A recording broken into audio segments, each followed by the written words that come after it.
Hello YouTube, Sidekick here, about to get into my F-86 Sabre so we can go over the startup procedure. So let's hop in the cockpit and see what we have. I thought maybe it'd be kind of interesting to do this again from the perspective of, let's assume that we're somebody coming from a Warbird and used to that kind of cockpit setup, and what are we going to see in the Sabre? So first of all, it's a pretty standard set of instruments. We got the altimeter, a normal altimeter. We have the airspeed indicator, and I guess the only thing interesting about the airspeed indicator, it does have a hashed needle that represents Mach 1, which you're probably not used to seeing in a Warbird. We have a fairly standard turn and bank indicator here, but we also have a pitch and roll indicator up here, and then we get the vertical speed indicator right here, and in the middle we have a compass. We also have a couple of instruments we're not used to seeing. Over here on the left, we have a Mach meter. And up here, right in the middle, we have a G meter. Note that the G meter has a red and yellow line that represents the maximum G that we can pull when we have stores, and it's 5G. Okay, so fairly standard layout. Flight instruments on the left and in the center. On the right, we have the engine instruments, and of course they're quite different than what we'd be used to in a piston engine aircraft. First of all, we have the engine tachometer. It's kind of a double dial, inner dial up to 50%, and then the outer dial.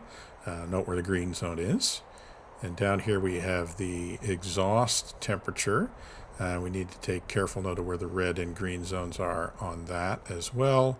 And then down here on the bottom, we have our fuel gauge. Okay, anything else to note? Oh, I guess over here on the left, we should take a note that we've got the warning indicator for gear up or down.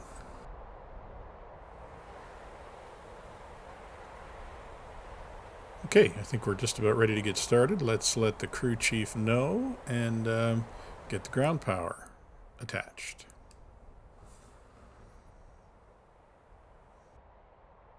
Chief, turn on the ground power. Copy. Ground power is now on. Okay, it looks like we're all clear. First thing we have to do is a test of the hydraulic system. We throw that to alternate. We also throw this switch to alternate and wait for that needle to show us that we have hydraulic pressure. This is important in the Sabre because the Sabre has a hydraulic assist system for the flight control system, or the F model does, which is one of the first times that that had been implemented. So we're pretty concerned at this point to make sure that all the hydraulics are working, because if they don't, it would be a lot harder to fly the aircraft. So we're just waiting for that needle to come up.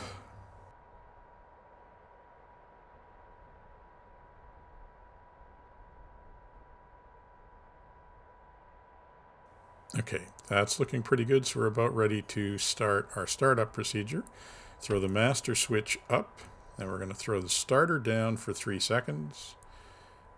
When the engine gets up to 3%, we're going to take the throttle out of its first detent, which we call outboard.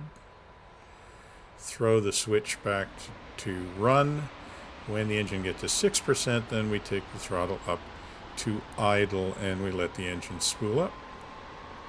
It's looking good.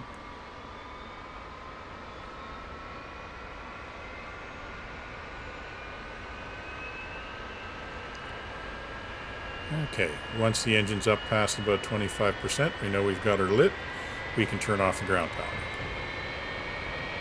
Chief, turn off the ground power. Copy. And since we don't have to talk to the ground crew anymore, we can close the canopy. Ground power is now off. Alright, so now the first thing we're going to do is put on the parking brake. We pull the parking brake, push the brakes in, let the brakes go, release the parking brake handle. Now let's check our normal hydraulics. We throw the hydraulic switch to reset for 2 to 3 seconds, throw the main switch to normal, and check the needle. Looks good. Okay, we have one light lit. That's an alternator light. We just need to spool up the engine to 40% to get the generator on, prove that it goes off. Okay, time to check the flight controls. Now notice when we do this, the hydraulic pressure goes down. So we'll want to make sure that it comes back up.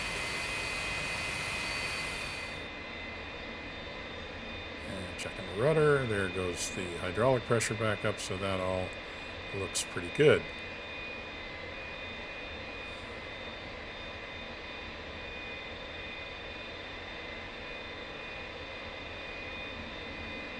Okay, let's see. Anything else we need to check? We should check the flaps. Put the flaps down, take a look. Flaps go down. Neutral. Flaps go up. And back to neutral. All right. I think we're ready to take this thing for a test drive.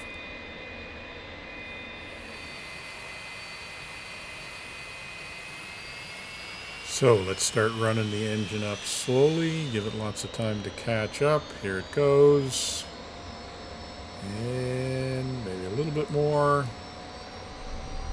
Test the brakes. Brakes work.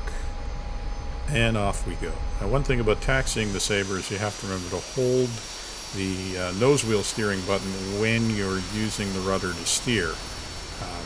It's a little bit of a question of learning to use your hands and feet at the same time, which I'm having a little bit of trouble with here. All right.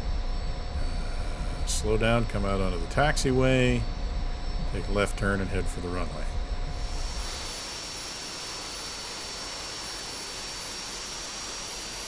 So, not really a very complicated startup procedure. Not even really much more complicated than a Warbird.